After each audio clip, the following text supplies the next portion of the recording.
¿Están conectados con el corazón de Dios? Les mandé un versículo, dice la palabra de Dios que había un pueblo en Isaacar. Dice la palabra de Dios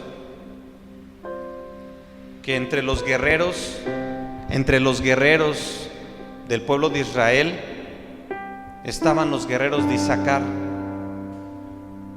Y la Biblia menciona una característica muy importante de los guerreros de Isaacar. Dice la palabra de Dios que los guerreros de Isaacar eran conocedores de los tiempos, distinguían los tiempos.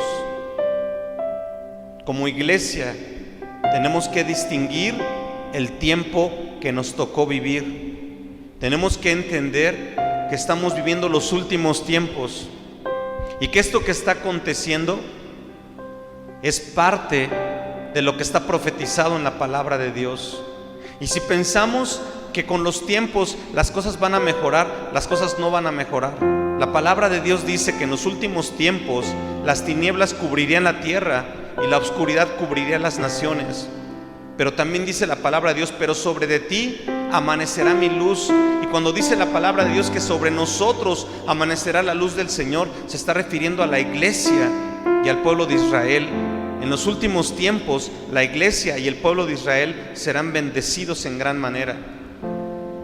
Dice la palabra de Dios que en los últimos tiempos, muchachos, lo he dicho varias veces, pero lo quiero repetir para todos nosotros, que en los últimos tiempos todo monte alto sería aplastado, todo valle sería rellenado, pero que el monte de Sión sería levantado. ¿Y por qué dice la palabra de Dios que todo monte alto sería aplastado? Porque en el tiempo de esa profecía la gente acostumbraba ir a las cumbres de las montañas y en la parte más alta de las montañas construía altares para aquellas deidades de las cuales esperaban una ayuda, y construían un altar al Dios del dinero, construían un altar al Dios del amor, construían un altar al Dios de la lluvia o de la cosecha. Y como siempre, en esos altares sacrificaban vidas, sacrificaban incienso, llevaban ofrendas. Y cuando ellos tenían necesidad de dinero, volteaban hacia la montaña del dinero y clamaban hacia ese Dios. Y cuando ellos tenían necesidad de amor, pues volteaban hacia la montaña del amor y clamaban hacia ese Dios. Y cuando querían ser fructíferos, practicaban prácticas paganas tremendas y volteaban hacia la montaña. Y es exactamente lo que a lo largo de la historia hemos hecho como personas. Necesitamos dinero y a veces nuestro Dios es el trabajo o es el dinero, y no estamos dispuestos a sacrificar ni invertir un poco de tiempo y de dinero en el reino de los cielos. A veces vivimos por el amor y necesitamos esa compañía, porque Dios nos creó como seres que necesitan ser amados y necesitan esa compañía. Y lo estamos buscando y lo estamos anhelando, y lo buscamos a través de los horóscopos, lo buscamos a través de los amuletos, o depositamos esa confianza en una persona. Dice la palabra de Dios que iba a haber tres características importantes en los últimos tiempos. Dice que la gente iba a estar corriendo de un lugar a otro. Dice que la gente iba a estar comprando y vendiendo. Y dice que la gente iba a estarse dándose en casamiento, o sea, echando novio, buscando el dinero y transportándose al trabajo, de regreso, de viaje, ida y vuelta. Ahora que tuve la oportunidad de viajar a Alemania en particular, y volteo hacia el cielo, es impresionante ver la estela de nubes que van dejando los aviones, y en el cielo dejan toda una cuadrícula, dejan toda una malla de líneas de los aviones yendo hacia de España a Madrid, de las diferentes ciudades, y es impresionante ver. Y dice la palabra de Dios que el profeta Daniel tuvo la oportunidad de venir a los últimos tiempos, y dice que la Biblia que el profeta Daniel pudo ver que la ciencia se iba a multiplicar, que los seres humanos iban a andar corriendo afanados de un lugar a otro. Y dice la palabra de Dios que cuando Daniel pudo mirar nuestra época. Dice la Biblia que Daniel quedó enfermo y debilitado por 2 semanas, impresionado con todas estas situaciones que para nosotros son normales.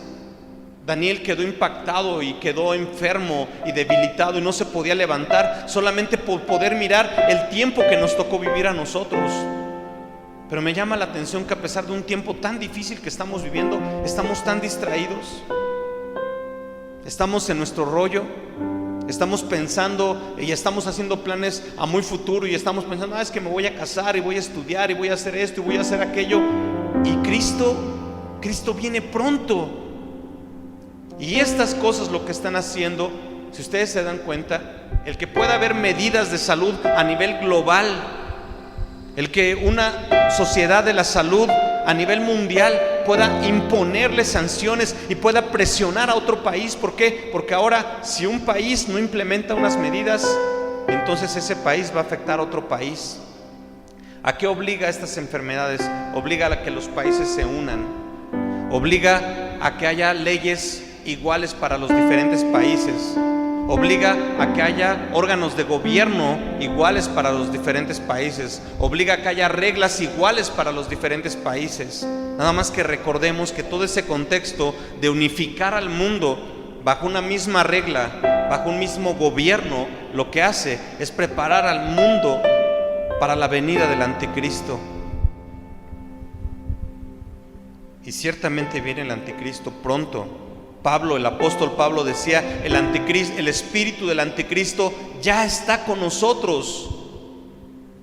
Y dice, ¿cuál es el espíritu del anticristo? Sino aquel que niega que Jesucristo ha venido en carne. Vean las películas, ¿en dónde está Cristo viniendo en carne? En las películas que nos gustan y que nos apasionan, de ciencia ficción o del género que te guste. Vean a los artistas que están cantando, ¿en dónde está Cristo en esos artistas? ¿En dónde está Cristo en esa estrategia para luchar en contra de la enfermedad? ¿Dónde está Cristo en la Copa Mundial de Fútbol? ¿Dónde está Cristo en los programas de televisión? No está Cristo. Y todo nos distrae, todo nos aleja de Cristo. Mel Gibson hizo una película de Cristo, La Pasión de Cristo, con Jim Caviezel. Y los dos fueron excomulgados de Hollywood. Y no van a encontrar una película de Mel Gibson en Netflix. No van a encontrar una película de Mel Gibson en las academias convencionales de Hollywood. ¿Por qué? Porque hizo una película de Cristo y fue expulsado de esa sociedad. El equipo de fútbol de Brasil ganó el mundial, doblaron sus rodillas, se quitaron sus camisas para dar testimonio de que ellos amaban a Cristo. ¿Y qué hizo la FIFA? Poner una ley que prohíbe esas manifestaciones de fe en una Copa Mundial. Y tienen razón, porque entonces los musulmanes no van a querer participar en la Copa y los budistas no van a querer participar en la Copa, y entonces tenemos que respetar para que estemos unidos, pero tenemos que entender que en ese respeto todo se está preparando. Yo escuchaba a unos políticos importantes hablar en esta semana y decían, es necesario que venga un presidente como Vladimir Putin, que durante años ha gobernado con mucha inteligencia y ha llevado al pueblo ruso hacia adelante. Y dice, si pudiéramos traer un presidente como el presidente de China o como el presidente de Rusia, que pudiera gobernar a nivel mundial, eso sería mejor, porque cada quien está haciendo lo que quiere, decía una persona. Claro, imagínense que pudiera venir un presidente que pusiera en orden a los países, que pusiera la economía en orden. Eso es lo que el mundo está pidiendo, y lo que estamos viviendo nos está orillando. Y dice la palabra de Dios que este pueblo de Isaacar eran conocedores en los tiempos. Y yo quiero con este mensaje decirte, necesitas despertar, necesitas estar atento, porque dice la palabra de Dios. Les quiero contar la parábola de las 10 vírgenes. Cuando Cristo empezó a hablar de su regreso, Jesucristo en el libro de Mateo, capítulos 20 en adelante, empezó a dar muchas palabras proféticas nuestro Señor Jesús. Y nuestro Señor Jesús contó una parábola, y se las quiero contar, y yo quisiera que tú te preguntes, ¿de qué lado estás en esta mañana? Y una de las parábolas que Jesucristo contó fue la parábola de las 10 vírgenes. Dice la Biblia que había 10 vírgenes que estaban preparándose para la boda. Y había 5 vírgenes que eran prudentes. Y esas vírgenes que eran prudentes llenaron su copa de aceite. Pero otras vírgenes no llenaron su copa de aceite. Y dice la palabra de Dios que se escuchó a la medianoche la voz que decía: he aquí que viene el novio. El novio representa, la venida del novio representa la segunda venida de Cristo. Y dice la Biblia que se escuchó la voz: he aquí que viene el novio. Y cuando se escuchó esa voz, dice que las 10 vírgenes despertaron. Y las 5 vírgenes prudentes que habían comprado aceite, tenían 5 vírgenes habían comprado aceite, tenían listo el aceite para encender sus lámparas. ¿Y saben por qué era necesario encender sus lámparas? Porque era de noche. Quiere decir que cuando Cristo venga, en ese tiempo previo a la venida de Cristo, va a ser un tiempo que va a ser de noche. Y eso nos está hablando de la crisis que vamos a vivir en todos los sentidos: crisis de valores, crisis de principios, crisis económica, crisis de salud. Por mucho tiempo yo pensé que la iglesia se iba a cerrar a causa de la persecución. Y sí, yo pensaba que la iglesia iba a tener que cerrarse a causa de la persecución y que no íbamos a poder venir a los centros de reunión. Y no pensé que la causa por la que se iba a cerrar la iglesia iba a ser a causa de la enfermedad. Pero pasó mucho antes de lo que quizás yo hubiera esperado que sucediera. Y hoy estamos sin la posibilidad de reunirnos en un centro de reunión. ¿Qué está diciendo eso? Eso está diciendo: he aquí, Cristo viene. Pero muchos de nosotros seguimos dormidos. Les decimos: Cristo viene, y no pasa nada. Cristo viene y sigues en tus redes sociales. Cristo viene y sigues en tu trabajo. Cristo viene y sigues enfocado en tus relaciones emocionales. Y dime una cosa: cuando estás orando, ¿qué te preocupa? ¿Tu familia, tu economía y tu salud? Fuera de esas 3 cosas, cuando estás orando, ¿por qué oras? Si es que oras, ¿realmente estamos orando por la salvación de la gente que se está perdiendo? ¿Estamos orando porque la iglesia crezca y se fortalezca? ¿Realmente estás preocupadísimo porque la iglesia no está creciendo, porque hay mucha gente que se está perdiendo? ¿O estás más preocupado por tu sueldo, por tus comisiones, por tu jefe, por qué vas a vestir, por qué vas a comer, con quién te vas a casar? ¿Qué es lo que te está preocupando? Y si a ti te está preocupando estas cosas que acabo de mencionar, quiere decir que eres una virgen que está todavía dormida y que no tiene su lámpara llena de aceite. Una virgen que tiene llena su lámpara de aceite, una característica de esas personas es que son personas que son entendidas en los tiempos. Eso representa el aceite, la lámpara encendida para ver en medio de la oscuridad y distinguir el tiempo que estamos viviendo. No es un tiempo de estar distraídos, no es un tiempo de estar afanados. Dice la palabra de Dios que no estemos afanados por qué vamos a comer o qué vamos a vestir. Podemos ver la televisión y ver cómo la gente fue a comprar bolsas y bolsas de rollos de papel, como si nuestra vida dependiera de los rollos de papel. Estamos muy preocupados por los rollos de papel. Y tu alma y tu corazón y tu fe, dice la palabra de Dios en Mateo, dice: no te afanes por qué vas a comer y qué vas a beber. Tu Padre que está en los cielos sabe que tienes necesidad de todas estas cosas, pero busca primeramente el reino de los cielos y su justicia, y todas estas cosas te serán añadidas. No te preocupes por las comisiones en este tiempo de crisis. No te preocupes por tu trabajo. Preocúpate por el reino de los cielos. Y entonces vas a ver cómo Dios se va a ocupar de ti. ¿Por qué? Porque hay una promesa muy preciosa que dice que aunque las tinieblas van a cubrir la tierra y la oscuridad va a cubrir las naciones, sobre ti amanecerá la luz del Señor. Así que tienes que esforzarte y tienes que voltear tu corazón en la dirección correcta. Y la dirección correcta es precisamente el establecimiento del reino de los cielos. Es lo que Dios está pidiendo para cada uno de nosotros. Para mí, como papá, como jefe y como pastor, estos últimos 3 meses han sido muy difíciles, porque Dios me ha enseñado muchas cosas que tengo que cambiar como jefe, como pastor y como padre. Y el darte cuenta que te estás equivocando en muchas cosas te golpea aquí adentro en tu ego y duele.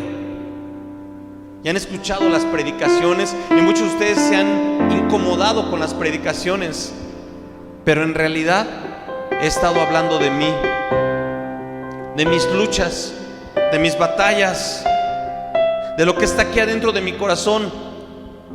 Les he dicho que a veces me siento abrumado, pero ¿saben qué es lo bueno? He aprendido a saber que es bueno estar abrumado.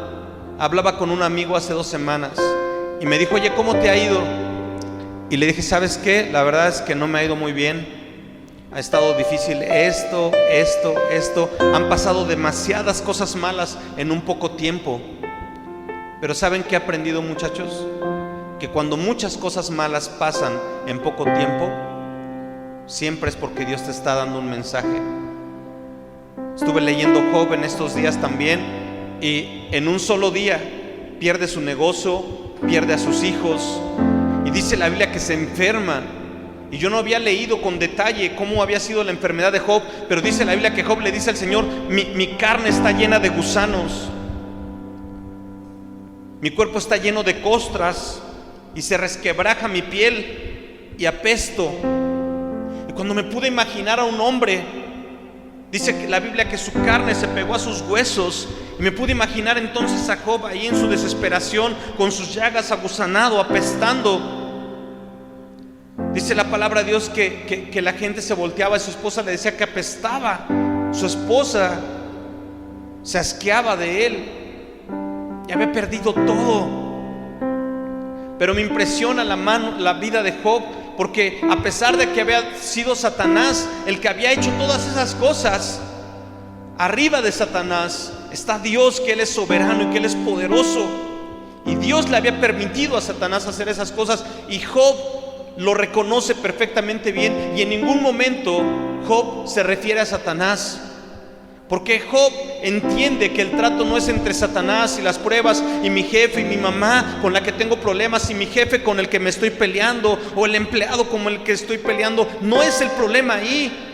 El problema era entre Dios y Job. Y quiero decirte a ti en esta mañana, y aquí jóvenes, el problema es entre Dios y tú. No es entre tu esposo y tu esposa. No es entre tu jefe y el subordinado, o el gobierno y el pueblo. El problema y el asunto es entre Dios y tú. Dios está tratando contigo a través de esta prueba. Y yo le decía a mi amigo: ¿sabes qué? Son demasiadas cosas malas que han pasado en muy poco tiempo para pasarlas por alto. Y le dije: pero ¿sabes qué es lo bueno de eso? Que eso me ayuda a reconocer y a darme cuenta que es Dios. Y en esta semana tuve que salir de pronto de mi casa por una situación que me preocupó mucho. Y mientras venía manejando, me acordaba cuando el rey David cometió un pecado muy grave, y el rey David en sus últimos años se le ocurrió hacer un censo del pueblo de Israel, y estaba prohibido hacer un censo del pueblo de Israel. Y dice la palabra de Dios que por cuanto él hizo un censo, Dios le dijo a David: David, mira, se encendió contra ti, y voy a traer 3 pruebas, escoge una. Y le dijo el Señor: que tus enemigos y la espada de tus enemigos sean en contra tuya, que venga la peste en contra tuya, o que el Señor se levante en contra tuya. Y David le dijo: Señor, que tú seas en contra de mí, porque tú eres misericordioso, le dijo David. Y dice la palabra de Dios que entonces el Señor envió a su ángel al ángel de Jehová. Y dice la Biblia que el ángel de Jehová empezó a causar mortandad en Jerusalén. Y dice la Biblia que el rey David vio al ángel de la muerte con su espada desenvainada, detenido en un campo, listo para traer la plaga de muerte sobre Jerusalén. Y fue corriendo el rey David y compró ese campo y trajo bueyes y ofreció un sacrificio y se humilló delante de Dios y le dijo: Dios, perdóname, este pueblo no pecó en contra tuya, yo fui el que pequé, perdóname. Y él se humilló. Pero David y Job pudieron distinguir que detrás de la prueba, detrás de un despido, detrás de un examen que no pasaste, detrás de una enfermedad, detrás de una deuda, detrás de una situación difícil en tu matrimonio, está Dios tratando contigo. Y tú estás peleando con tu jefe, con tu esposo, con tu papá, con Dios. Estás muy ofendido con Dios, muy enojado con tus compañeros. Y Job vio a Dios detrás de todo esto. Y no creas que Job se quedó quieto. Job vio a Dios detrás de la situación difícil y le dijo: a ver, Dios, ¿por qué eres injusto? ¿Por qué me golpeas bajo tu mano? Y le dijo: Dios, ven y habla conmigo. ¿Y saben qué pasó al final? ¿Saben el final de la historia? Dios vino y habló con Job y restauró a Job y se le reveló a Job en medio de la prueba.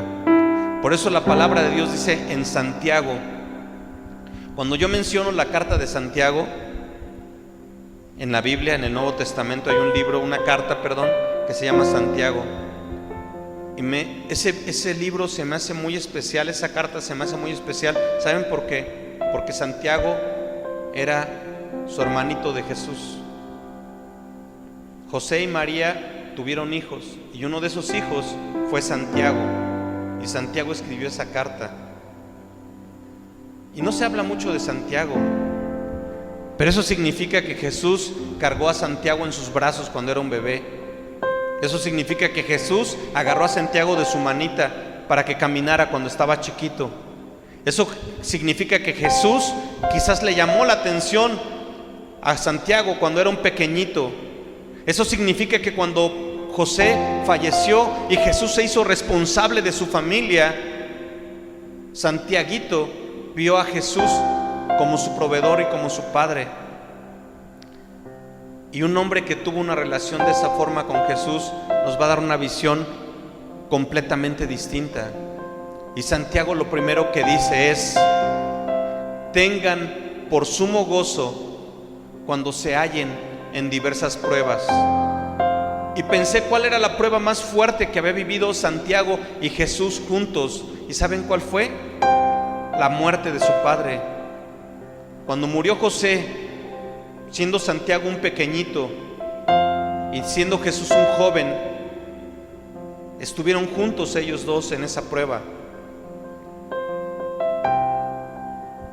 Y seguramente Santiago pudo ver a Jesús gozándose en medio de la prueba de haber perdido a su padre, a José, un buen padre que había arriesgado su vida por ellos dos, un buen padre que los había amado, que los había cuidado.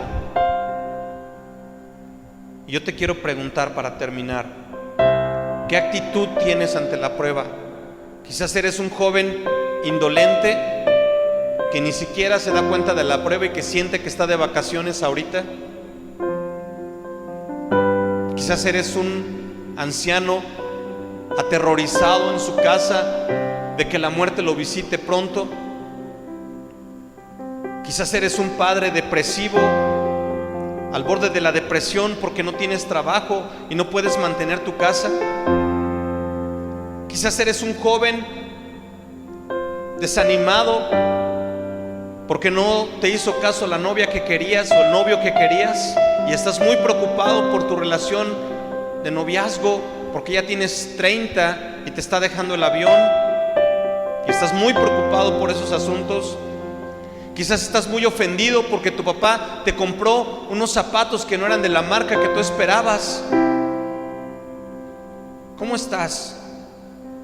¿Eres esa persona Estás muy enojado con alguien o con algo y completamente ajeno a los tiempos de Dios. Y eres como esa virgen imprudente que está dormida, que despierta y no ve nada porque su lámpara no tiene aceite. Cristo viene pronto, iglesia. Jóvenes, Cristo viene pronto, se los he dicho muchas veces. Siguen levantándose tarde, siguen haciendo las cosas a veces como si nos hicieran un favor a los padres. ¿Hasta cuándo van a despertar, jóvenes, de su letargo? ¿Hasta cuándo van a despertar, padres, de su letargo? ¿Hasta cuándo van a despertar y dejar de dormir y estar solamente preocupados por el trabajo, por las ventas, por el dinero? ¿Hasta cuándo vas a despertar, madre, que estás tan afanada como Marta, haciendo el quehacer? Y te vas a dar cuenta que estamos viviendo un tiempo precioso y brutal. Precioso para la iglesia, de revelación y emocionante, pero brutal en todos los sentidos. Guerras, pestes, tempestades, terremotos, principio de dolores, dice la palabra de Dios. Despierta, iglesia, despierta, iglesia. Yo no sé cuándo vamos a volver a podernos reunir, pero lo que sí sé es que antes de lo que pensemos vamos a estar en una situación igual o peor, porque eso es lo que dice la palabra de Dios, que la siguiente vez que esto suceda estemos despiertos y estemos listos. Cada que oigo ese pasaje de los guerreros de Isaacar, que eran guerreros entendidos en los tiempos, siento que ese versículo me golpea y me pregunta: David, ¿estás entendiendo los tiempos? ¿Eres un hombre entendido en los tiempos? Despierta, iglesia. Vamos a orar.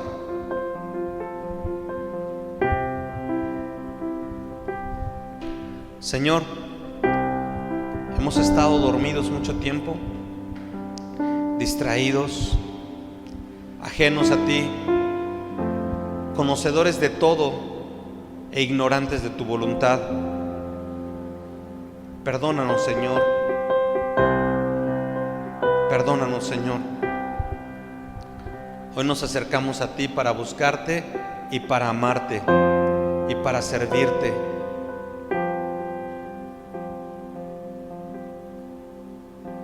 Permítenos hacer mejor las cosas, Padre, y estar listos para la siguiente, Señor. Permítenos ser esas vírgenes que despiertan, Padre, con su lámpara llena de aceite y que pueden distinguir en medio de las tinieblas que es el tiempo y que el novio viene otra vez. Bendigo a la iglesia en el nombre de Jesús. Bendigo a las familias en el nombre de Jesús. Bendigo los hogares en el nombre de Jesús. Gracias, Señor. Amén.